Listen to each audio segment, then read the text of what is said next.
My name's Eloise, and I am a future filmmaker looking into green playwriting and directing. My name's Maylee, and I was in the BFI Academy last year, and I've made several short films. I have autism spectrum disorder. I found that out when I was around 15, and it was kind of difficult learning to get to grips with that socially and within my career. My neuro-divergent sort of involves dyslexia, so I sometimes struggle with reading, writing and articulating myself. Today we've invited 3 neurodivergent filmmakers to come and talk to us, to answer some questions about their lived experience within the film industry and also their personal experiences with being neurodivergent. The purpose of the film is to kind of help industry professionals understand what it's like to be neurodiverse in sort of the film industry. It's important to make sure that it's an accessible place for everyone and is sort of inclusive and diverse. I feel that within film and TV at the moment, the representation of neurodivergency is extremely stereotypical, so we want to use this film to give a wider range of different neurodiversities that maybe are underrepresented.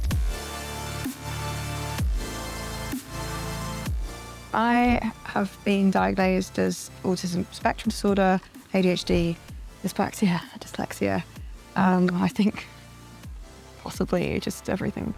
I am autistic and also dyspraxic, which can make things a challenge. I find it difficult to sometimes express how I'm feeling. Sometimes I have difficulty writing things down into words. Sometimes it takes time for me to learn new skills, and it's also a social barrier. I find it difficult to socialise, and sometimes I have sensory overload or sensory issues. I have ADHD and dyslexia. I was diagnosed with my dyslexia as a child, around the age of 4. And then I was diagnosed with my ADHD last year. I love getting to meet new people who are similar to myself, whether that's people with a neurodivergency or people from an ethnic background. I also love getting to learn their stories and learn more about them and finding out how different people have navigated the world that we're in. I really love it when I'm actually producing my own project, like a short film, for example. I'm working from the very beginning, from the early stages with a writer through the development. It's just so fulfilling. I'm very passionate about campaigning for people with neurodivergency. I like to make films that kind of showcase and highlight what people on the autistic spectrum are capable of. And I think that it makes me rather unique because I'm a special person that can do this, because I can be empathetic. I work for True Vision as a researcher, and I also have my own business, Defy Social. We are a talent and PR agency that specifically represent talent from underrepresented backgrounds. So whether that's people with a neurodivergency, with a disability, or from an ethnic minority background. We work closely with production companies and brands to ensure that their stories are authentically told and their marketing is inclusive. I think the traditional route of climbing the production ladder on, like in TV production, for example, is something that's not really accessible because of the amount of pressure, the length of hours. I reach burnout. I can't work like that. People around me can't work like that. When I'm producing and managing my own projects, I can manage my own time and I can implement things that are accessible to me and also to others and be mindful of that. And if that means finding more money to have shorter working days or shorter weeks, I will find a way. A problem that many neurodiverse people face compared to neurotypical people is burnout. I have suffered with this in the past where I feel that my brain tends to get overloaded. So what I'm having to do constantly is kind of manage my workload. The benefit of having my own business and working self-employed as a freelancer is that I can work when I want. And sometimes I find that all I've got to do is balance my time effectively so my mental health doesn't start peaking. I really struggle with writing and getting things on paper. So for instance, a CV, for example, it's much easier for me to speak to somebody and tell them my CV rather than actually writing it down and getting it on paper. So I feel as though there might have been opportunities that I've missed out on because I haven't been able to create the CV to send it off for that job. Whereas whenever I'm just interviewed without a CV, guaranteed I'm hired for that job.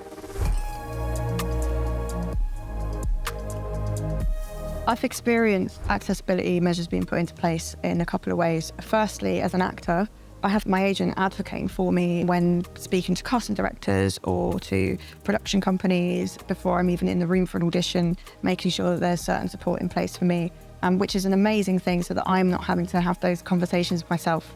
The other thing is when producing for theatre or other kind of art forms, the Arts Council is there, and now their application form is horrendous. It is a completely inaccessible form in of itself, but they provide funding for someone to support you for like 4 days. That's amazing and really helps get through it.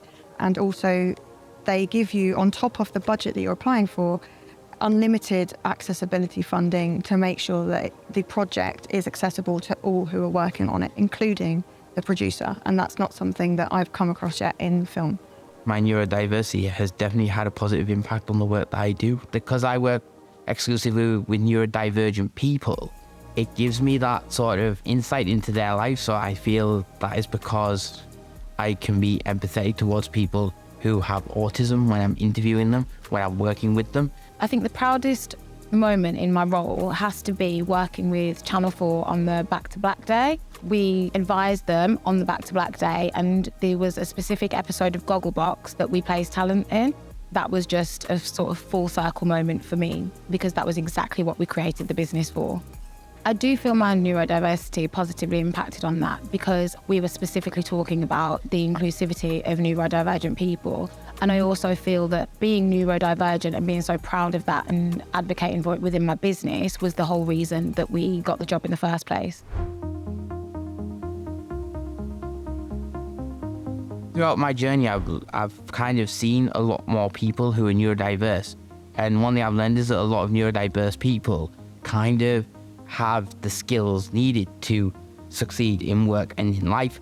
The problem is that we don't get given the chance, because some people are kind of like biased because they only see the autism or the disability. They don't see the ability of that person. You have to look beyond what you can see. And if you go beyond that, you'll find that there's a really talented person inside. My ability to kind of hyper-focus and also my impulsivity can really help to drive a project. When something ignites a fire in my belly, when the right idea just happens, the feeling that I get, I know that it will be completed. Like, I know I will find a way. And that makes me think outside the box. I think, especially now that we live in such a digital age, I think if companies on a whole were to come away from the sort of old school idea of a physical paper CV and introduce a sort of like 30-second video or maybe a 60-second video of a sort of us explaining what we've done and explaining the CV in film rather than actually having to write it down on paper. I've often found that, like, being from a small town that no one knows about, being like in an area where there isn't much funding, I would love there to be more opportunities for networking, especially for people with neurodiversity. So there isn't really a great deal of my network. Like, we always get told that you have to know people in the film industry, and when you're neurodiverse, you kind of don't anyway, because we're not sociable. We don't socialize. And I know when I started out in the industry, I was very nervous of talking to people. So I used to sit in a room and be like a wallflower.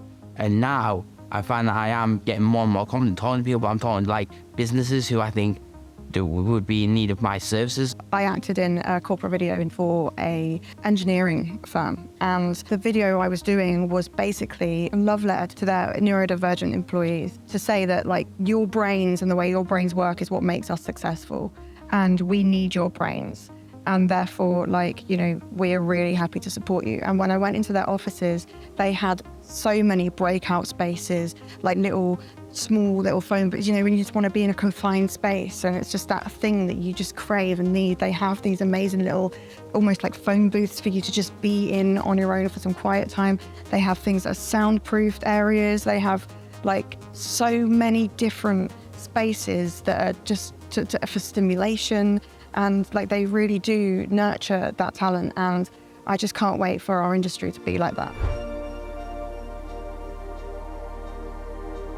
Now that we've heard the experiences from people who are further into their careers in the industry, I feel quite a wide sense of validation, because I know that if I do go further into the industry, then I can be heard and I can find solutions that can help me with anything I might struggle with. I think it's definitely evident that the industry is quite rigid and works in very traditional ways, so I think it's important to make reasonable adjustments because sometimes that rigidness can exclude people. If we want to create more diverse programming, you need more diverse people working behind the scenes with that. So I think it's even just sort of things like offering different colour paper or maybe video CVs that people find more easy to access because then they don't miss out on opportunities. I find that one example of the accommodations is help with networking, because I find that a lot of neurodivergent people find it difficult to socialise, and that's quite a big part of getting into the industry for finding like freelance jobs. I think there's not just one thing that we have to do. Everyone has different neurodivergencies, they have different needs and accommodations. We need to ask the individual about what they need. Speaking to the interviewees definitely sort of gave me hope and reassurance that there are ways around challenges and it's not the be-all and end-all. If you need things to be changing, it's not bad to ask for help. And I think it's nice to speak to people who are a few stages ahead of you to know that they have found a way to. Quite a lot of people now in the industry are neurodivergent, so things are definitely changing for the future, and that really gives me quite a lot of hope for my own future.